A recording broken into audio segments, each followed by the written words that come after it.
Good afternoon.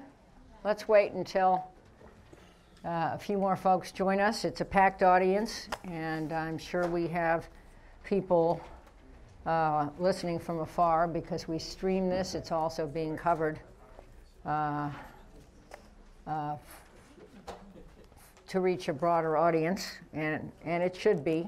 Come along. I'm Jane Harman, the president and CEO of the Wilson Center. Depends on how you call it. I either say I'm a recovering politician or an escapee from the United States Congress. But I would like to welcome a highly informed and interesting audience, and especially the ambassador from Bulgaria and one of our cabinet members, Michael Waller, and others. Thank you for supporting the Wilson Center, and thank you for coming here to learn, as I do, from our excellent programming. It's my pleasure to host a good friend of mine, Mike McCaul, for a wide-ranging conversation about foreign policy. About a decade ago, but who's counting, I chaired something called the House Homeland Security Subcommittee on Intelligence, plus a few other names, and my ranking member was Mike McCaul. We forged a relationship which flourishes to today. He's a much bigger shot now, and he's in his 8th term representing Texas's 10th district, which stretches from Austin to Houston, and he is ranking member of the House Foreign Affairs Committee, and before that, for 6 years, was chair of the House Homeland Security Committee. He's here today to share his perspectives and expertise on conflict hotspots across the globe and how Congress should respond. His work is in the sweet spot of the Wilson Center, and we are absolutely delighted to get his take on a number of issues. He has opted not to make opening comments, but I will ask him a series of questions and hope to cover a broad list of topics and then take your questions. This is a 1-hour conversation, and we're pretty much on time, and so you will have a chance to ask questions. So let's start with how we work together. My deathless prose was, which you have quoted from time to time, the terrorists won't check our party registration before they blow us up. I'll repeat that to all of you. The terrorists won't check our party registration before they blow us up. My point being, we need to work together. How's it going in my old place of employ? It's never been more cohesive, Republicans and Democrats working together. Let me say it's an honor to be here with you, Jane. Jane and I actually did work very well together, and I think that's the way Congress is supposed to be. I will say that Eliot Engel is one of those individuals as well, and we strongly believe that partisanship ends at the water's edge. We just returned from a CODEL down Colombia, Venezuelan border, and El Salvador. Just got back late last night. And I have a good partner to work with. You were great, and I think Eliot is we believe it's a bipartisan committee. It's a national security committee. And it also traditionally has been a pro-Israel committee. Mm-hmm. We're seeing some changes on that front lately. But I think overall, our intention is to work well together. We won't always agree on everything, and you don't expect that. But in fairness, House Foreign Affairs has had a bipartisan history. Eliot Engel was the ranking member, your current job, when Ed Royce was the chairman until recently. And we were going to give Ed a badge because he came down to the Wilson Center so often. Yeah. And his wife, Marie Royce, is now an ambassador and assistant secretary of state and is coming here soon. So that's the tradition of that committee. But if I might ask, the committee on which I spent 8 years, House Intelligence, is not in as good shape. Any suggestions about how to rebuild relationships on some of these fraught committees, and what can you do, and what can the Wilson Center do? I think the Wilson Center can play a big part in trying to get a more bipartisan nature in Congress. I think with respect to your prior committee, I don't know if that's salvageable at this point in time. I think it's always important, having worked at the Department of Justice and worked with the intelligence community, that we need to be supportive of the FBI and our intelligence officers that put their lives on the line and do some really great work. And I think it's been so politicized that it's having an impact, I think, on morale in those institutions. Well, I think, it's a tragedy. And restoring trust by members in that committee and then some kind of common agenda is critical. It had a recently good past. I mean, when I was ranking member, Pete Huckstra, who's now an ambassador, was the chairman, and following us was the legendary relationship between Mike Rogers and Dutch Ruppersberger, which went well, and they got 5 authorization bills passed, and that was in recent memory of the House, and it is just a tragedy now. Well, particularly national security committees, whether it be Intel, Homeland, Foreign Affairs, you really, you don't want to denigrate the system. And I think when you work well with your chairman, ranking member, realizing that what you're doing is impacting the national security of the United States, that's a pretty heavy burden to carry, and I think it should be done in a professional way. Well, hence my comment about the terrorists not checking our party registration. Right. I mean, we I don't really think they are like in you this or together. me, so yeah. But they love our audience. You're all safe here. So you said, Mike, you just got back from Venezuela. That's a small problem for the folks who live there and for the refugees out of there.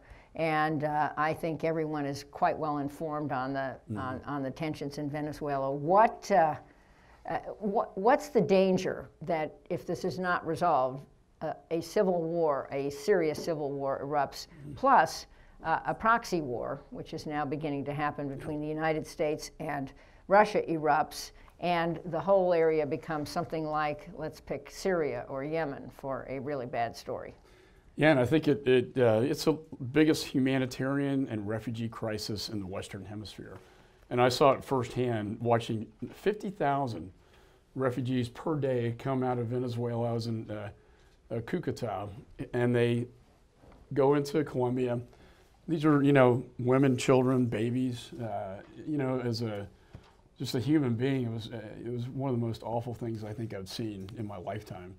And I've been to some pretty hot spots, including the Syrian refugee camps. But I blame it on Maduro.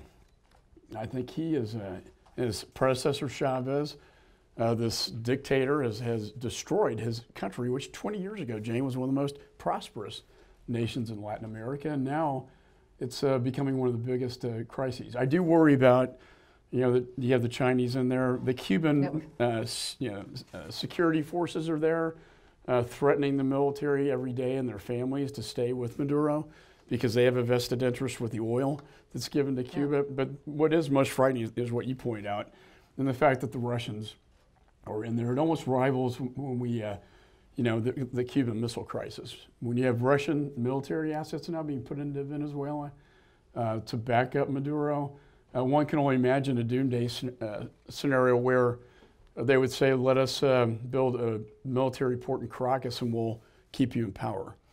Let's hope that doesn't happen. But one thing is clear to me, as long as Maduro is there, we're going to continue to have this problem. And I think the real question is, how do you get rid of him? And I think that's a very difficult foreign policy challenge. Well, don't you think the people on the ground in the country should be the leaders of, do we get rid of him and how do we get rid of him? And one of the issues is, which side is the domestic military on at the moment? They're on Maduro's side. I think if you polled them privately, the president of Colombia told me that 90%, 95% are not with him. The problem, I met with the President Guaido's wife and also the wife and sister of the chief of staff who is now in prison. Met with our counterparts who have arrest warrants on them, and what they tell me is the Cubans are threatening. They spy on the military, and they threaten their families, and so it's more of a sort of extortion type situation more than. I think the loyalty, majority of everyone we talk to in Cucuta is against Maduro, and I think the people of Venezuela are against him. But it's a very heavy-handed thug-like force. It's a narco state that is oppressing their own people. And we always stand for democracy and free and fair elections and not dictatorships. Okay, but I think if you were very candid going around the world and looking at governments the U.S. still supports, I'm not saying any head of government is exactly like Maduro, but we support some governments that are not democratic with a little d, and where there are people much more autocratic. But this is in control. our hemisphere. You know, 3 million refugees coming out into Colombia. What does that mean for the United States of America? And they're running all sorts of narco activities. It's a real threat to the United States. I'm surely not arguing for Maduro, but I'm trying to assess what our real options are. When our president says all options are on the table, do you think there is any serious chance that we would consider using the military option there? Very small percentage when I talk to people like Elliot Abrams, who's the special envoy. But having said that, when I talked to the president of Colombia, he said if it wasn't for the credible threat of force, that Maduro would probably be arrested or killed already. And that, I think, is keeping him alive. And I think, and when we message this, I think it's important that the Venezuelans know that that is an option on the table. And I think it gives our diplomats more leverage as well. Well, and I mentioned, that maybe the analogy is Syria. When you look at Syria, which has a leader we don't like, but he's still there. It is hemorrhaged, about half the country's displaced. Half of the half is in the country, and the other half of the half is destabilizing the economies of all the neighboring countries, which is taking them in at gigantic amounts of refugees. For example, I was recently in Jordan along the Syria border, and there are 1.4 million refugees in Jordan. That's about 20% of their population or more. And they're doing a pretty good job of, along with the UN High Commission on Refugees, taking care of these folks. But what happens to Colombia, which is finally moving out of a dark past into much better governance, or the other countries surrounding Venezuela? What happens? Well, this is directly impacting Colombia, and they're taking in these refugees about the same as Jordan has taken, but it is a drain. They told me it's unsustainable. And this could really impact Colombia. Plan Colombia arguably was a success story. The eradication is being tied up in the courts on environmental issue on the cocaine, but I think it's having a very negative, the Venezuelan crisis has a very negative impact. And I think if anything, you got a couple options. You can do secondary sanctions, which would have an even more effect on Maduro and the supply of energy to Cuba. And then there's always Plan B, which I think if anything happens militarily, it should not be the United States per se, but rather the people of Venezuela, the Colombians, the Lima Group, Argentina, and Brazil, and others. 54 nations have recognized Guaido as a legitimate president. But I don't think the Lima Group, at least last time I checked, is in favor of the military option. I would tell you that Colombia is. They very much think that option should be on the table, and that's directly from the president of Colombia. Right. Well, let's stay in that hemisphere for one more question, and that is the North American Triangle and the 3 countries that are basically the push factor for the migration going through Mexico to our border. Our president said a few days ago that he's thinking about cutting off aid to all of them and closing the border. What do you think, and what do you think most of your colleagues think about that? Well, I think some people, if they haven't studied the issue or they haven't been down there, maybe don't understand what that foreign aid actually does. It's a real easy thing to say, look, they're sending migrants, so just cut off the foreign aid. The fact is that foreign aid, we got the presentation on what USAID is doing down there, rerouting at-risk youth into training, into computer science, away from MS-13. And we got briefed on the international law enforcement that's taking place in El Salvador, where MS-13 is prevalent. That has been a hugely successful, they briefed us on all of the arrests that they've made, how they've cracked down on MS-13. And then the last 2 years, the numbers with respect to this aid has actually lowered the crime rate, helped the economy. We've got to stabilize these areas, and if we don't, it's just going to get worse, and it's not going to help the immigration situation. It's just going to get worse. We can be very reactive at our border to stop them from coming in, but Jane, if we don't address the root cause of the problem through the Central American Security Initiative, we're going to continue to have this problem. Well, one of the ironies is in 2017, in this administration, there was a summit in Miami. I remember this. Vice President Pence went. John Kelly, when he was the Secretary of Homeland Security, went, and so did Luis Moreno, head of the Inter-American Development Bank. I think they were the three co-sponsors with the government of Mexico, if I remember this right. I'm looking at Duncan Wood, who heads our Mexico Institute, and does a very good job. And the whole point was provide help to these governments in a way that would clean up corruption and provide and aid their ability to deliver services, and then stimulates a business climate where people would go in and generate the jobs necessary to employ people in stable countries. And I think, at least I thought then, I still think, and I think you agree with me, that option would be better than cutting all these folks off cold turkey, if they can even do it. Can Congress stop the president from doing this? Well, I don't want to give away. We are planning to have a hearing on this coming back. Mm-hmm. We are looking, I mean, ironically, Elliot and I were talking about strengthening the Central American Regional Security Initiative, because I think, you know, it's a great return on our investment, because if you can stabilize those nations, then you can take the root cause of the problem away. And the immigration thing has changed. When I was a federal prosecutor, it was usually like a 20-year-old male getting in. Now the coyotes, they know how to exploit our laws, and we're seeing all these family units, and they come out of the Northern Triangle, and they're, you know, taken by the coyotes. And it's these caravans and all that stuff. Right. But if we cut all this funding, and a lot of it, quite honestly, is serious law enforcement that we're doing down there, FBI, DEA, under the INL auspices, I think it's going to make things tragically worse, not better.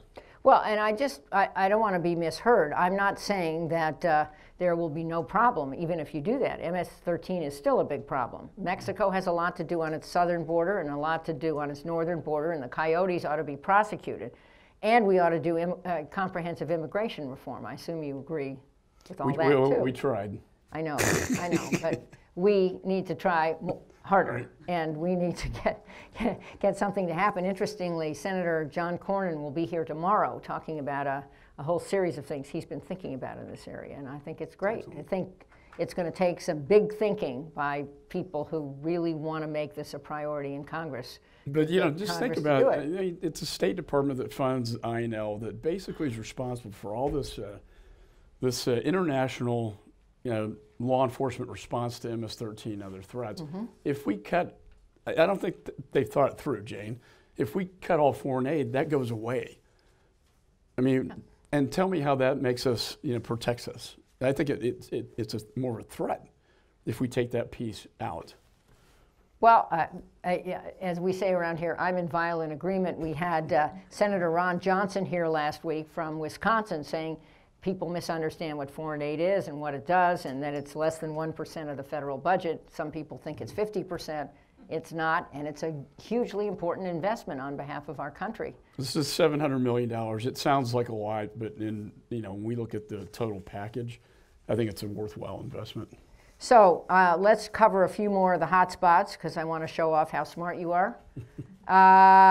We do a lot of work here on the Arctic. We have a polar initiative that's gotten enormous attention in this town. We say that we are the Arctic Square in Washington, where all the different issues can be discussed.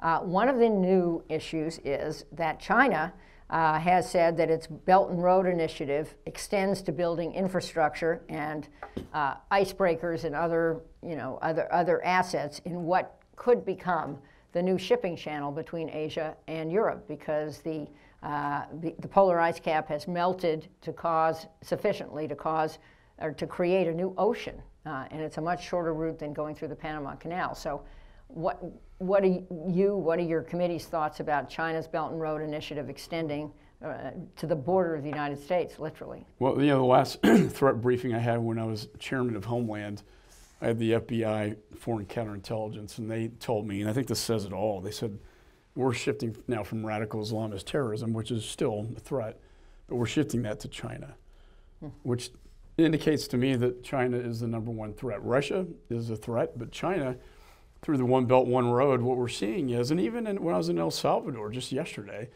the Chinese and the current president, who's outgoing, was cutting a deal with the Chinese to give up 2 of his seaports to allow the Chinese to come in. They over-leverage the countries. They bring their own workers in, exploit the resources, and effectively economically take over the country.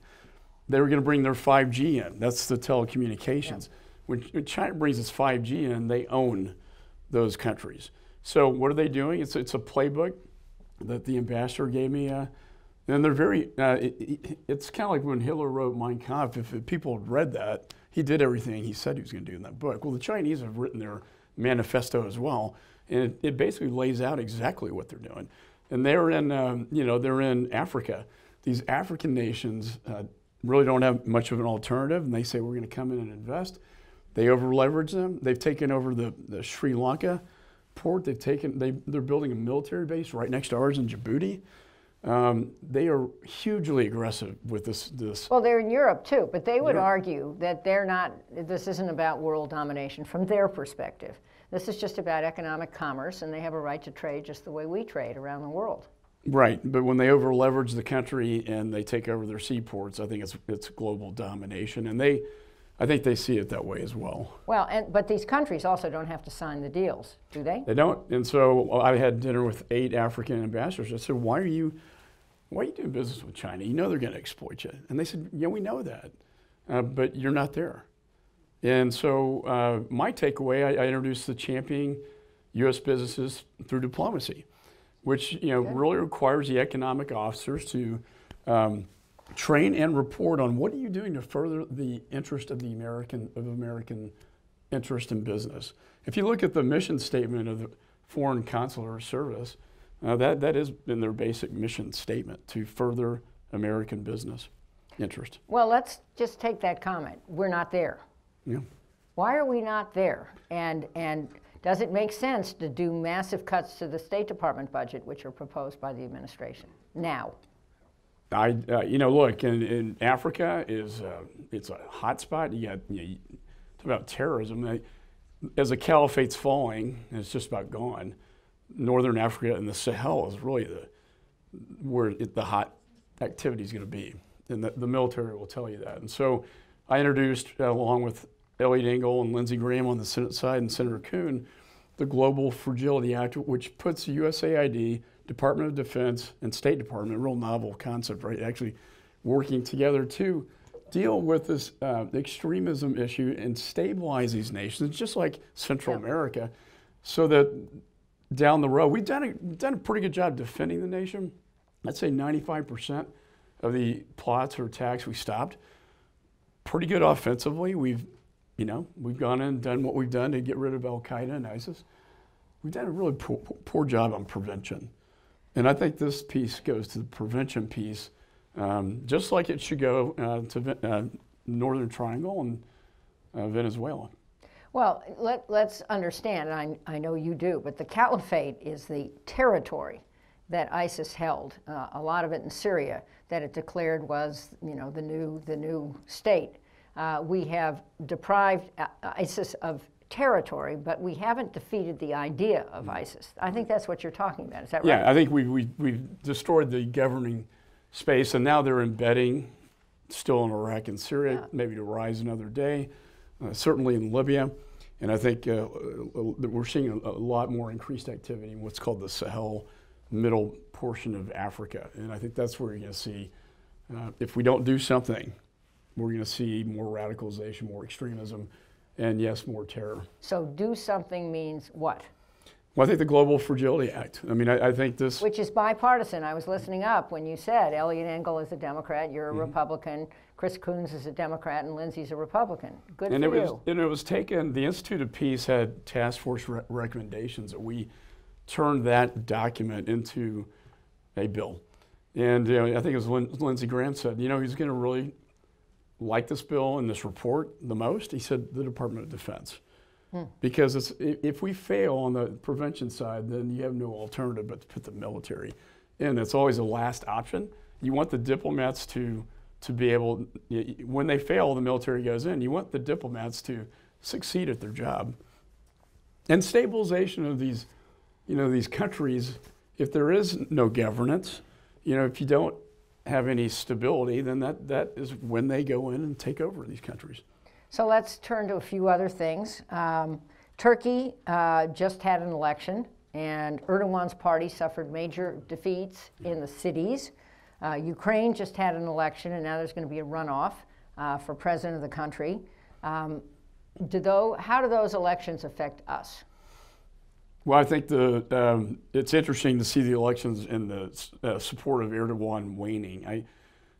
They're a NATO ally. Yeah. Elliot and I met with the prime minister, and we said, why are you supporting Maduro? Well, he's our longtime friend.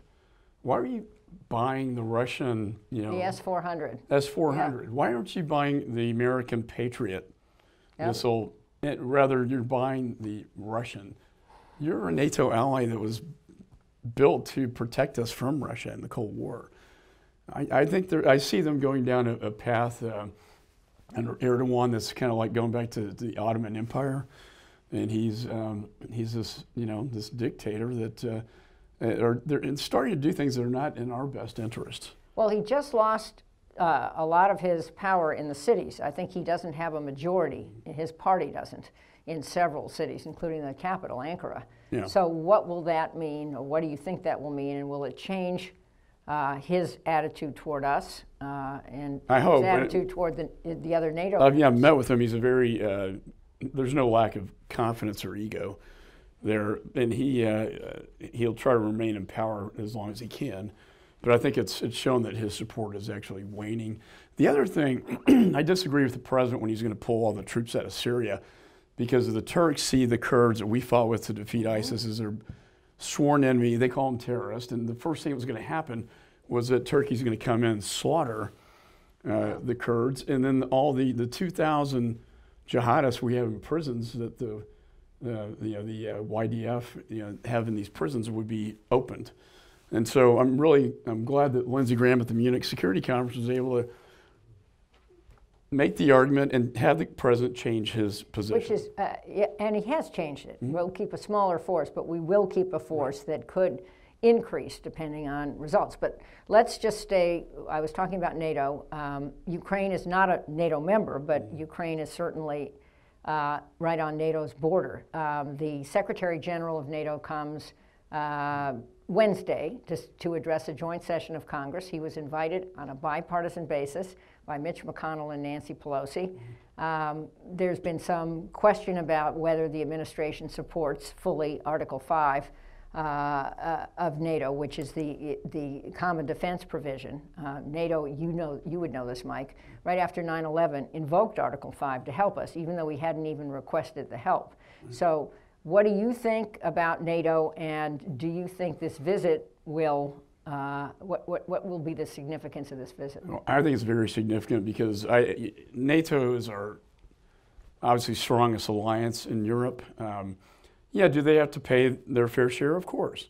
But I think the rhetoric doesn't have to be quite so harsh. I think NATO, traditionally, they've always been there for us. And it's an alliance that it's very strong in our best national security interest to have a strong relationship. So I don't like some of the rhetoric that seems to demean that. I do think they have to pay 2% of their GDP that they agreed to do.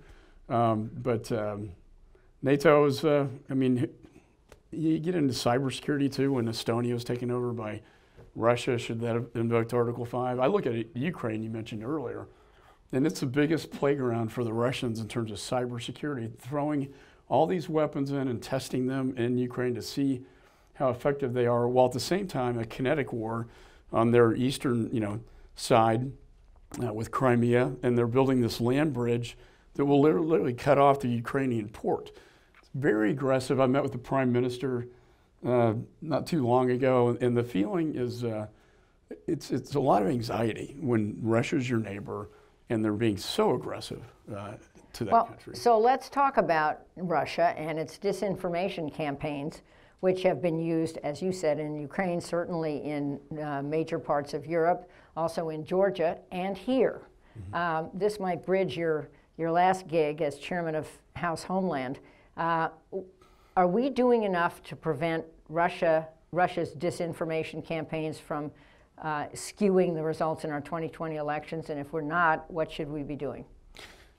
I think we're doing a better job at it now, and the Ukraine, leaders talk to me about how they're constantly throwing disinformation campaigns into their elections. I was one of the gang, the Gang of Eight, you know what that is, but I got invited, Jay Johnson gave the briefing, October 2016, that this was happening. Mm-hmm. And it was very clear. It's taken people a while to accept that intelligence, but it happened. Now, how much of an impact did it have on the election? I think that's the issue. But the fact is that they were trying to influence the election, a foreign government. I wouldn't say it's the first time that's happened. I mean, they've done it many years prior. I prosecuted the Johnny Chung case that led us to the director of Chinese intelligence because China Aerospace liked Clinton's policies on satellites, so they put money into his Hong Kong bank account to put into the Clinton campaign. That's another foreign government trying to influence an election. So they just have a new tool, and they're very effective at it. Well, but under our Constitution, the states regulate the time and manner of elections. So a number of states have taken a while to get around to the point of view that, gee, maybe this is a national problem and we need some help. And it was Jay Johnson who declared state election voting machines as part of our critical infrastructure. Mm-hmm. And what that means is that federal money is available for this. Right. And do you think that the federal government has an interest, and the Congress has an interest in making sure that our elections are free to the maximum extent from influence operations by foreign governments? Yeah, and I think you see in the states, initially they didn't want Department of Homeland Security coming into their elections. I think the states have now more broadly accepted that to help. Not to take over the machines, but to help them.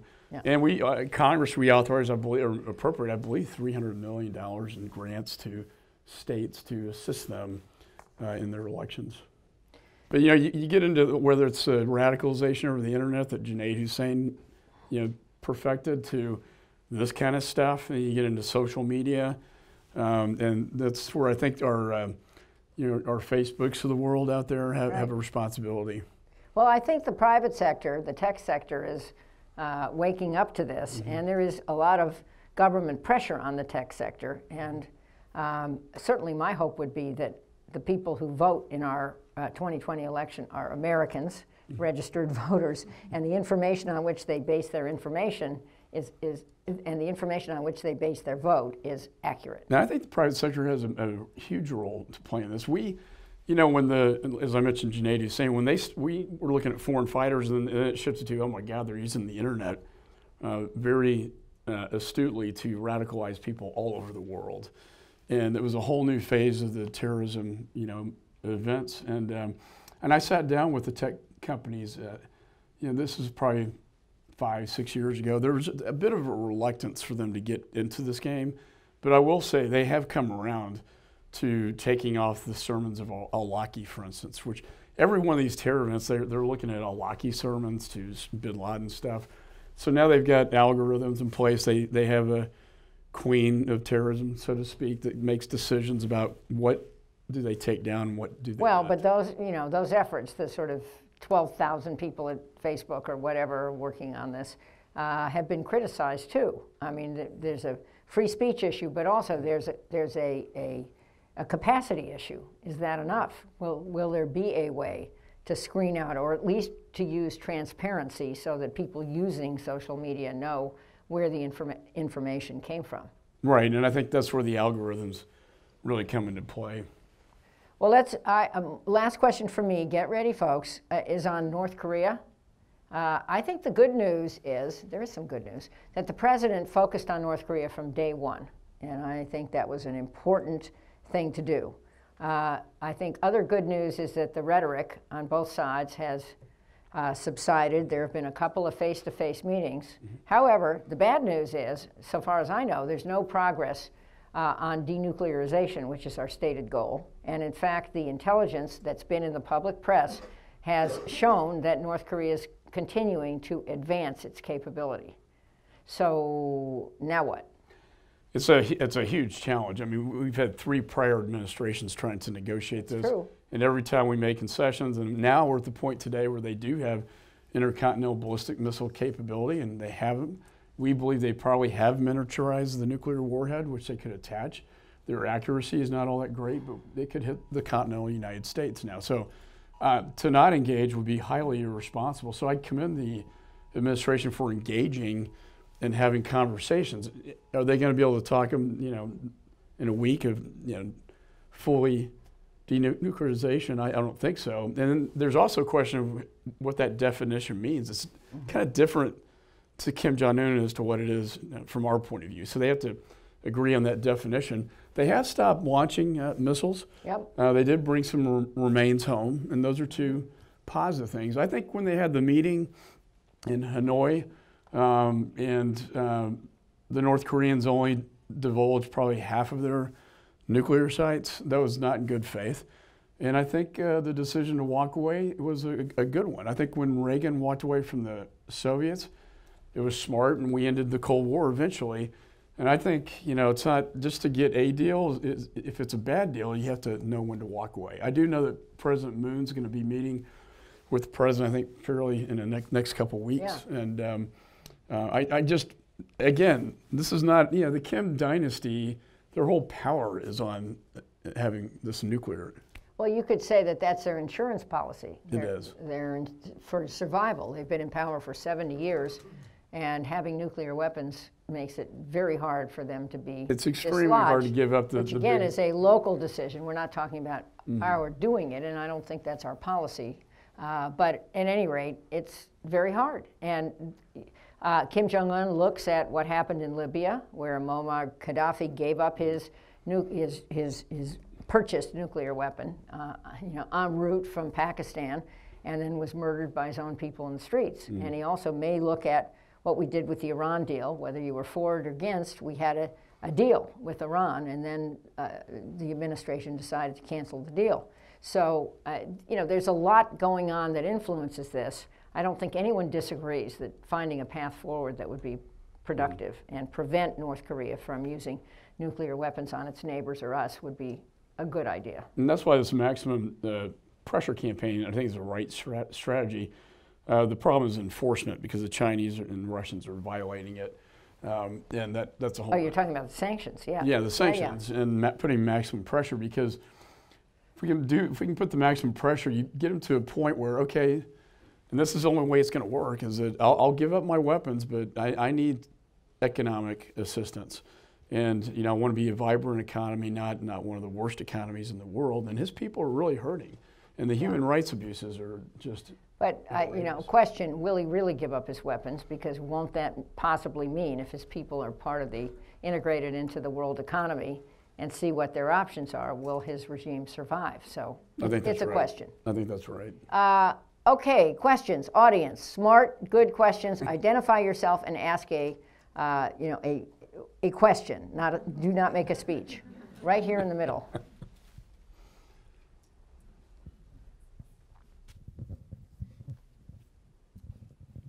My name is Tom Dine. I thought it was you. I was going to ask you, do you need glasses? Do I need glasses? Yeah. Because I couldn't see you in the Yes, dark? yeah. I guess so. Okay. Hi, Tom. Hi. This is a good discussion. Thank you. So I'm going to get very specific because I like jumping around the world in terms of hotspots, but it misses sometimes what we really want to do, can do. I was the president of Radio Free Europe, Radio Liberty for 9 years, lived in Prague, etc. And so I'm very much interested in that area of the world, particularly internal politics as well as what the Russians are doing. But lately we've had some other problems in that area of the world, including Orban of Hungary. And a couple of us, alumni of Radio Free Europe, really want to go to the Hill and get your approval, authorization, to go back into Hungary with broadcasting, the soft power angle, et cetera. Yeah. What do you think about that? I think it's a great idea. I look forward to meeting with you in LA. You're on, babe. Well, Okay. if we don't get our message out, it's not going to get out, right? So Radio Free Europe is a way to get our values out. And I can't think of a better place for it than Iran. The Ayatollah is not probably won't be in this world much longer. And the younger people do not like this oppressive theocracy. They're just under it. And I think that's a great opportunity to, if we can message it right. They like Western culture. You know, sometimes music and entertainment can be some of our best, diplomats. It's true. And getting that message out, I think, is an effective way to do it under a dictatorship, or a theocracy in that case. Other questions? Duncan, I'll call on you next. Over here on the right side, my right side. Hi. Hi, I'm a reporter from Voice of America. My name's Connie. I want to ask your stance on North Korea's sanctions. Do you think it's time for Congress to put additional sanctions on North Korea? And if so, what kind of sanctions do you think will be effective? And how do you think Congress can effectively enforce North Korea sanctions? Well, I think, it's not really a question of do we need more, which I would probably support. It's a question of are we enforcing the existing sanctions? And I would hope that this is part of our president's meetings with President Xi, is that, we need to work with you to resolve this situation, right next door to you. We all know that China has the greatest influence on North Korea and Kim Jong-un. And I do know that is part of this trade. There are a lot of things part of this trade negotiation, including intellectual property theft. But I think while they're talking, my understanding is they may have a signed agreement within the next month. I certainly hope so we can move forward. But I think that should be a part of the discussion, because if China enforces the sanctions, and China, they have the greatest leverage over Kim Jong-un, and they're the biggest player in this negotiation. Well, but that brings up a related question about linkage. I think a criticism of this administration is it does one transaction at a time, more like a real estate transaction. And you do the purchase here, and then you do the sale over there. We're talking about the same country. China has leverage. It hasn't historically had great relations with North Korea, but they are improving, according to our scholars. But there's the China-North Korea issue, there's the China Belton Road initiative that we were just talking about, and there is the China trade deal.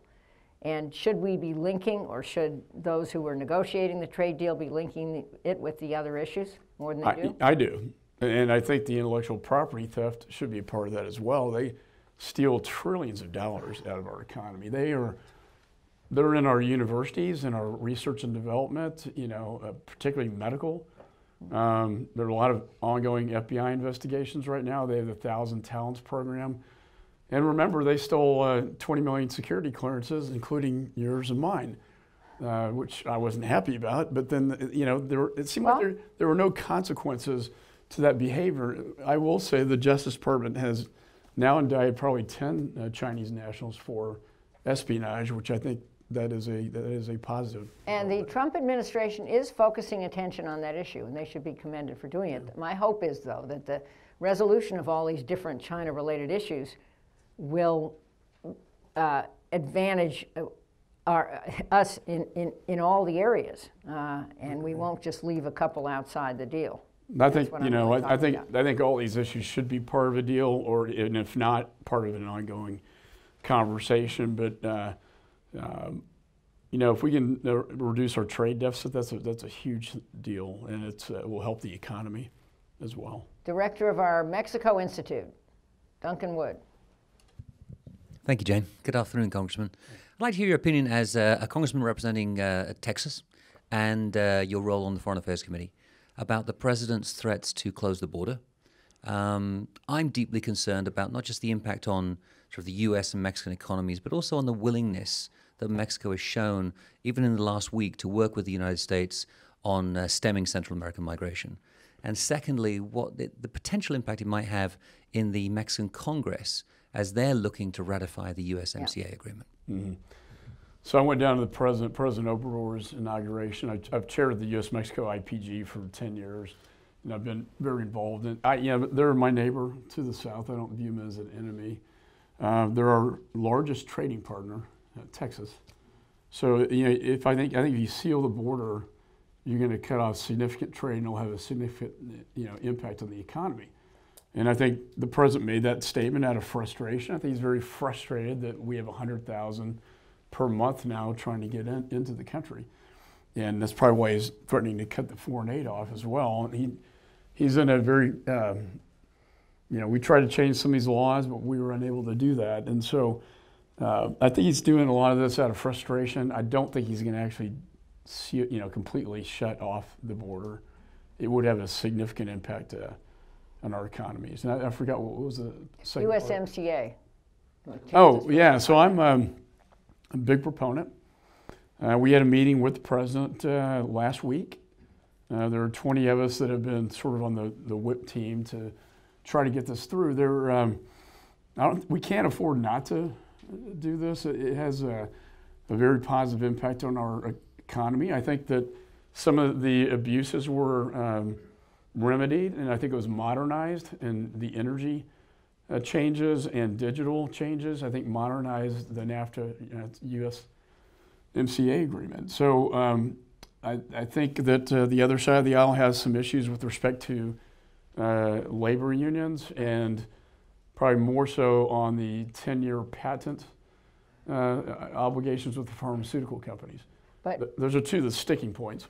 But both parties, as I remember this vividly, I was not in this part of my party, have strong anti-trade wings. Yeah. And will there be enough votes to get it ratified?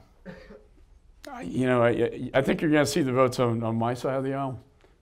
I can't guarantee on the other. I think you got people like Henry Cuellar that understand it, but then you have this more leftist wing of the Democratic Party that will never agree to this. Right. But it's absolutely critical that we do it. President of Mexico, President Canada, they all want this. A lot of questions. Red sweater in the middle in the back. Microphone. Here, wait, it's coming from there. Thank you, Senator. Could you comment on... Identify yourself, please. Ghassan Roubeis, formerly the director of the Middle East for the World Council of Churches. Could you kindly comment on the recent move of President Trump toward Golan Heights? Well, I think, as you know, that's a strategic piece of real estate. So they can see into Syria and Lebanon. I think the threat level to Israel is increasing, not decreasing right now. Last time I was over in Israel with Prime Minister Netanyahu, he talked about what he called the Shia Crescent, which is expansion of Shia militias into Iraq and Syria. They have the Houthis in Yemen. But in Lebanon, Hezbollah has built all these new rocket manufacturing plants. And now their capabilities, I think it's about 150,000 rockets now. And they also have these in the Gaza Strip as well. Poses it's so many that it can overload the Iron Dome. And I think that's what they're worried about, is that you're going to see this conflict that would be of massive proportions. But the Golan is on the Syrian border. Yeah. And you can literally, I saw it a couple summers ago, you can stand up there and look at the war in Syria from the Golan Heights. So you're saying strategically it's just too important to keep it as part of Israel. It was unresolved. It's not that Israel has not been the dominant force in the Golan, but you think it's important. That's, I think, what the question was. Yeah, it's important the United States recognizes it's part of Israel. Now, does the rest of the world? But I think, I'm for a strong Israel, and I think there are very strategic ally in the region, surrounded in a pretty bad neighborhood. Now the King of Jordan was with us last week, and God love him. I mean, he's always been our ally through thick and thin. Correct. And even during Iraq, which is hard for him, and to your point, 1.5 million refugees is killing his economy. Right. And so. Over here on the aisle, third row. Yes, Edward Lozansky from American University in Moscow. Now that Mueller investigation is over and no collusion is found, would you recommend President Trump to have a summit with Putin and see if we can find some compromise and get out of this crisis? In which crisis? Crisis, the U.S.-Russia relations. Yeah. I think the president, in his way, admires Putin because he's a strong man. And we have passed the most effective, comprehensive set of sanctions on Russia for what they did in Crimea in the election. I always think it's healthy to have conversations, between two leaders.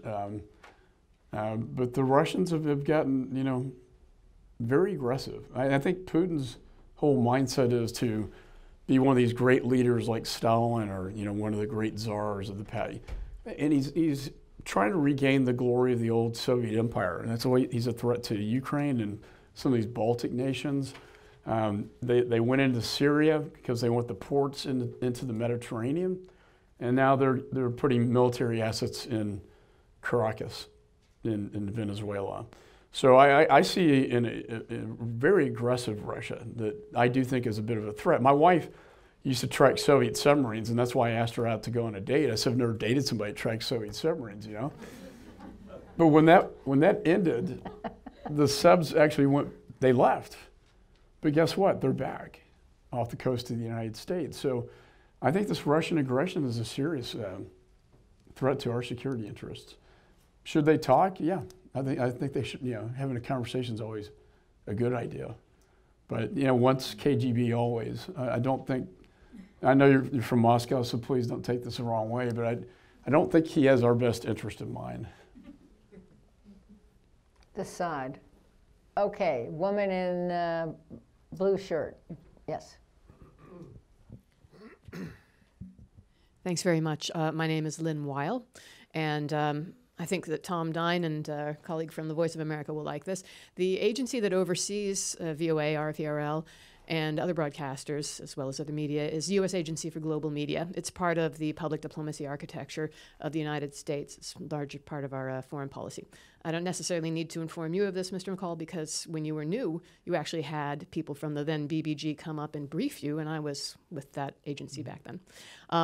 Public diplomacy is one of our front lines when it comes to influencing opinions of people overseas about the United States, as well as about the values we hold, including democracy and transparency and such. Can you tell us something about your commitment to supporting public diplomacy? And in particular, now that you're in a position of power on the committee, do you have a staff member who holds that portfolio? Yes, we do. And if you want to, we'd like to come up to the Hill, we could have another meeting. But I think that soft power and literally the Voice of America is hugely important for us to communicate with those particularly. It was used so effectively, I think, during the Cold War, as well. And that's one of the reasons we were able to end the war on our terms, I think. And I think that when the diplomats fail, then we go to wars. And I think, as Matt has put it so well, if you don't fully fund the State Department, then you're just going to have to buy me more ammunition. And I think he was absolutely right. Just going back to the Central American issue as well. If we don't, and I know the budget, there are major cuts. I think it was more of a statement more than a real budget or document. And I think you're going to see Congress do what they did last time. They presented a very, cut back budget as we're going to restore that funding in the Congress. And I don't think that was met well by, that budget was not received well by either myself or Elliot Engel, but also, Hal Rogers and the chair of the Appropriations Subcommittee. Very draconian. But I think long term, that would have a negative impact on the United States. Well, Amanda Bennett, who I think still chairs the Voice of America, has been here recently, and we certainly welcome her back and are very receptive to comments like this. We're going to do a lightning round because we're almost out of time. There's someone in the middle in the back that I can't see. Okay, is that you, Matthew? Who is that? That's Matthew. And someone on the aisle right here next to this microphone. Anybody on this side? Yes, in the middle, sort of 3 from the edge. You, yes. Okay, sorry. Just couldn't get there, get everybody. Yeah. Hi, so I'm Matthew Silverman from here at the Wilson Center, and it's good that there is alignment in the U.S. government on China as a new threat and as a potential emerging adversary. But is there still any discussion of engagement with China? Is there any are there any words of caution that by talking about China as an adversary, it might sort of be a self-fulfilling prophecy, or do you feel the tone has changed and moved away from engagement with China pretty definitively? Thank you. Question here. Thank you. My name is Juan Uriburu. I'm from Georgetown University. And let me take you back, Congressman McCaul, back to Latin America for a second. My area of expertise is about China's influence in Latin America and how that has implications in the US. And let me take you to Argentina, because you are not only the Republican leader of the Foreign Affairs Committee, but also a member of the Argentina caucus. As you know, there's a deep space observation base in the south of Argentina that has been built by China, that is fully operative. The previous administration didn't specify whether it was for civilian uses or only for military purposes. The current Argentinian administration has specified that it's only for Pacific purposes. My friends in the Pentagon and in the DoD are quite nervous about this. Do you have any conversations with Argentinian counterparts about the space observation base? Thank you. And there's a question over there, and let me call on you two. We're going to do 4. We'll do, and the woman in the front. Okay. You want my question now? You have to identify yourself first. So my name is Pete Godston from Sterling, Virginia. Thank you, Director Harman and Congressman McCaul, for doing this event. It's been great. I gave a copy of my book to Claire. I hope your staff will review it, and I'll have a chance to get a picture with you.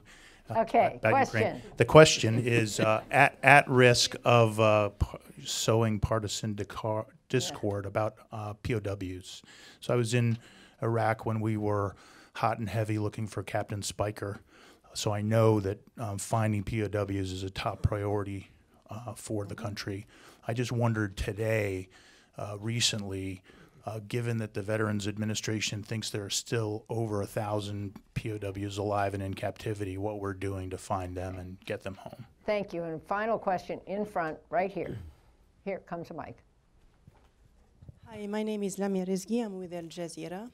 Congressman, how the U.S. is going to be dealing with Saudi Arabia, one of your strongest allies in the region, in case MBS becomes the king suddenly without solving many issues, starting from Khashoggi killing, knowing that Congress has a different stand regarding the case than the Trump administration. Good question. We hadn't covered that. Okay, so yeah, that was very good. Soft power, use of our soft powers, you know, the carrots with China, this base in Argentina, our stand on POWs, and what we're going to do about Saudi Arabia, especially in the event that MBS exceeds to become king. Yeah, I think the question on starting with China was that is the rhetoric too harsh, and will it be a self-fulfilling prophecy? I would argue that they are an adversary, and we have to treat them as such. They are all over the globe, and their ultimate goal is economic and global dominance. And so I think to call them an enemy, I would say adversary nation states. In the tenure I had the chairman of Homeland, it was rise of the caliphate and the fall. Now I see that the biggest threats are these foreign nation state adversaries like Russia, China, Iran, North Korea, and Venezuela. On Argentina, I am very concerned about that space post and the Chinese involvement. It goes right into their playbook. I will say this about Latin America as a whole, having just come back there yesterday, is that I think I'm always try to be an optimist. I really think you're seeing some changes in Latin America with Colombia, with Argentina, the new elections there, and Brazil, and Chile, that are really creating a more pro-U.S. alliance. Maduro's another issue we're going to have to deal with. But then as I went to El Salvador, we had this newly elected president, young guy, very charismatic, who is very pro-U.S. I think that's why these cuts, it's not a good message to send, 2 weeks after he was received, in Washington. POWs always always an issue. I met with the special envoy for hostages in the State Department. And in addition to the POWs, I have several constituents who are in Iranian jails and Assad's prisons in some pretty bad places. Several Citgo employees in Venezuelan prisons. But we have to get our POWs back. And I know states are working very hard on that. Saudi, which is, thank you for raising that, because that is a major issue that I think we failed to address. But if I can just take you back last year, the Crown Prince came in, then it was Speaker Ryan and his brother, the young ambassador, 25 years old. And he talked about modernization of his country. He talked about women driving. He talked about diversifying his economy. Very charismatic. And we all left with this impression, wow, they could really be moving in the right direction. And when I met with Prime Minister Netanyahu, he's starting to call Saudi his ally, because my enemy is my friend, and that being Iran. So we're starting to see this alliance between Israel and Saudi against Iran, and then there's some speculation they could even help in the peace process with the Palestinians. Unfortunately, Khashoggi changed all of that. I came out denouncing that execution in very strong terms. Those are not our values, and that was a major setback. And I just recently met. I won't talk about that conversation, but I think it's been a huge setback, and it's going to take time for Saudi to heal and for the world to heal from that event. But I'm hopeful that at some point we can go back but this internal investigation has to be done. And we don't know if it's going to lead all the way up to the top. I know there's a lot of speculation. I just think it's unfortunate. Well, let me say a few things. The Wilson Center is proud to have been voted by our peers the #1 think tank in regional studies in the world for the second year in a row. We really excel at understanding other parts of the world. I am impressed, my friend, that you have taken on a new post and you're pretty conversant. I mean, everybody was asking you about everything, starting with me. And you have thought about this stuff, and you can connect A to B to C to D, and you also are very candid about your own views and what you hope Congress will do. It is encouraging to hear that a few pieces of legislation have bipartisan sponsors, especially the ones with your name on them. We're counting on you, that starts with your sister over here, to deliver some bipartisanship and to maintain it in the area of foreign policy. Because the U.S. standing in the world does depend on a strong foreign policy and a strong Congress. And Congress ain't going to be strong if bipartisanship doesn't gain some traction. Just a last comment on Saudi Arabia, because I'm really glad it came up.